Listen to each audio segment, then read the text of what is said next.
Hi everyone and welcome back to my booktube channel, Lisa in Bookland, and welcome to an individual book review of this wonderful book, The Lonely Sea and Sky by Dermot Bolger, which was my favourite book of the Irish Readathon so far. I'd be very surprised if anything tops it, and probably even my favourite book of the year so far as well. So I just had to make an individual book review so that I could talk about it in as much detail as it deserves. So this is a historical fiction that's set in 1944, so towards the end of the Second World War, or the emergency as it was called in Ireland, because Ireland is neutral and we love a good euphemism. And it focuses on Jack Roach, who's a 14-year-old boy. Just a few months before the start of the book, his father was on a merchant ship which was sunk by a U-boat, so now Jack is left to provide for his mother and his siblings, his younger siblings. So after a while of trying to look for a job on land, he finally comes up with the idea of signing on to a ship like his father. It is kind of his last option. He isn't very eager to go to sea because I suppose his father never wanted him to have that life, and also obviously what happened to his father is pretty traumatic and he has nightmares about it. But he eventually becomes desperate and his neighbour helps him to get a job as a cabin boy on this ship, the MV Carolog, sailing from Wexford to Lisbon with supplies, and then to bring supplies back as well. This book basically follows this voyage, which is Jack's first voyage, the first time he's ever left home to Lisbon and back, and through those dangerous waters where, although it's an Irish ship with a neutral flag, they're vulnerable to attack by either side in the war, either on purpose or by accident, and they're completely unarmed as well. So, and how he makes it through it, I suppose. So I just absolutely loved the writing style of this book. It's told in the first person from Jack's perspective, so as Jack is trying to adapt to this new adult foreign world of the sailors on the ship. I think there's like 11 of them. You're also getting to know the crew and the life, so I just thought usually I'm not a big fan of first person, but I just loved the first person perspective here. And it's just really perfectly paced, and I just sped through this book, especially the second half. I just absolutely loved it so much. I was completely drawn into the story, and as the story goes along, I suppose he learns how to fit in and you become more comfortable with everything as well. And yeah, it's such a great way of telling it. Just a classic coming of age tale, mixing a more adult environment, having to provide for his family, seeing the things aren't always black and white and having to make more adult decisions, and also especially when he reaches Lisbon, kind of seeing the breadth of the world and the ways that other people experience life and how different it is to his own.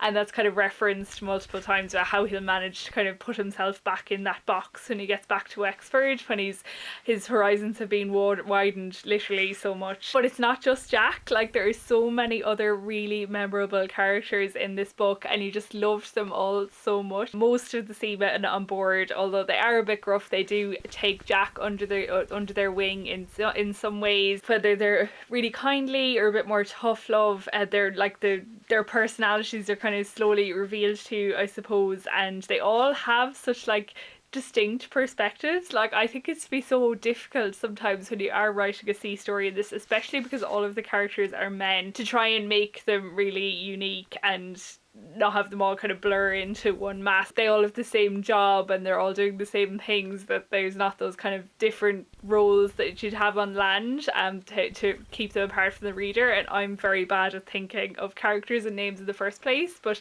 I no difficulty here at all. And there is so much humour in this book, for all that there's a lot of sadness and serious stuff as well. So Jack's neighbour is one of the engineers, and he is such a funny character with his escapades, especially with smuggling things and stuff. It's very funny, and he's always squabbling with other engineer. They have their own like private world there.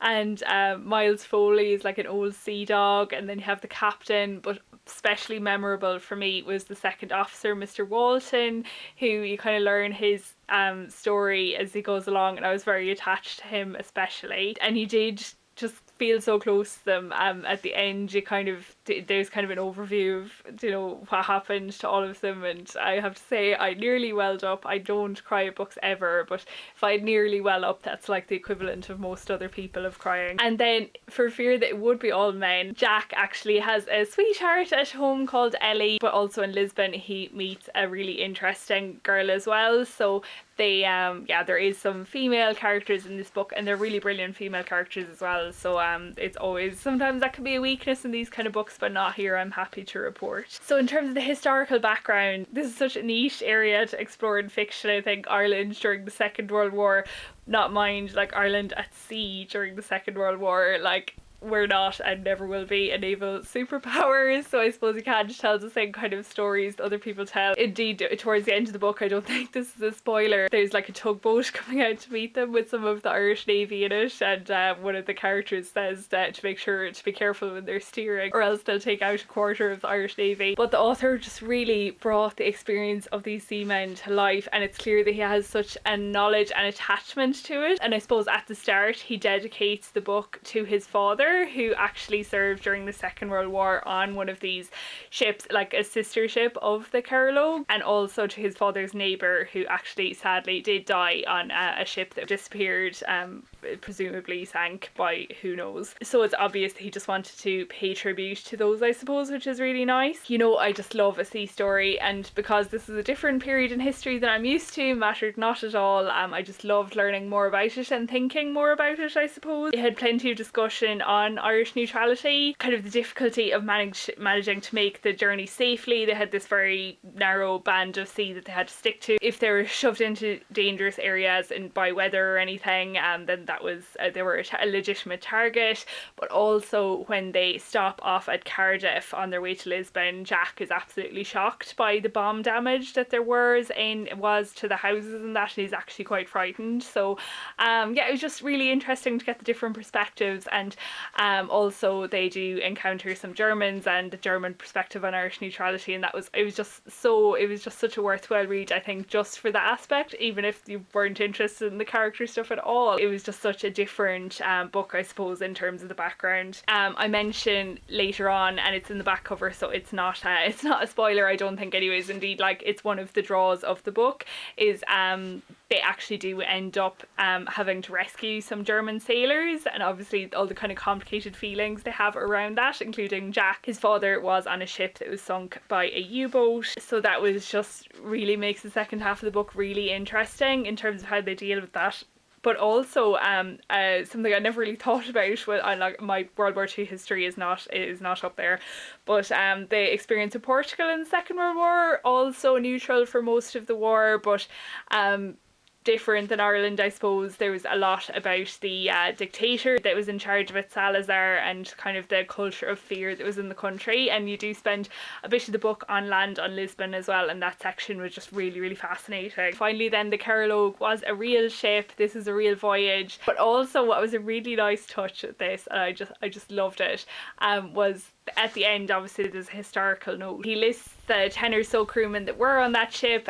There was no cabin boy. He did make Jack up completely, but he didn't like replicate their lives exactly or even their names, but he picked names that sounded very like the names of the actual crew. So I just thought that was a lovely tribute without like basing, like, kind of using somebody's life completely. So just in summary, like, I just thought this is a brilliant portrayal of humanity under like really difficult circumstances, and just, like, as I said, a great coming of age tale. And genuinely, in terms of a sea story, I thought this was on par with the Patrick O'Brien I've read in terms of that brilliant bit of like historical detail and the real feeling of life at sea, but also just brilliant characterization and complexity in it. I just loved it so much. It did put me, when I finished it off, into a reading slump for the rest of the day, as in I didn't really know where to go next. I just wanted to read another book like this, which, you know, that is always a good sign. But it also works really well as a standalone. Like, I just love at the end of the book, you do kind of get a sweep through the rest of their lives, and I thought that was really powerful instead of having like sequels. So yeah, I need to get to the National Maritime Museum to see the replica, and I need to check out more of Dermot Bolger's work, because this is the only book of his I've read, and just from the front of the book he has an extensive back catalogue, so I really must check them out. But also I think this would make such a brilliant film. Somebody get on it. Like, I think it'd be great. I know they say like the likes of Master and Commander are really expensive to make, but I don't know, would a Second World War ship be as expensive to make? You know, at least you wouldn't have like all the sails and things. So yeah, I just think it would just translate really well to screen. Highly recommend you to read this book. I really have to give credit to Eric Carl Anderson. I'll link his full book review down below for bringing this book to my attention. When he talked about it, my ears pricked up straight away, and I was like, I can't believe I didn't know about this book before. So yeah, credit where credit is due, and yeah, absolutely love this book. One of my favourites of the year. And yes, thanks for listening, thanks for watching, and I'll see you next Thursday for my next video.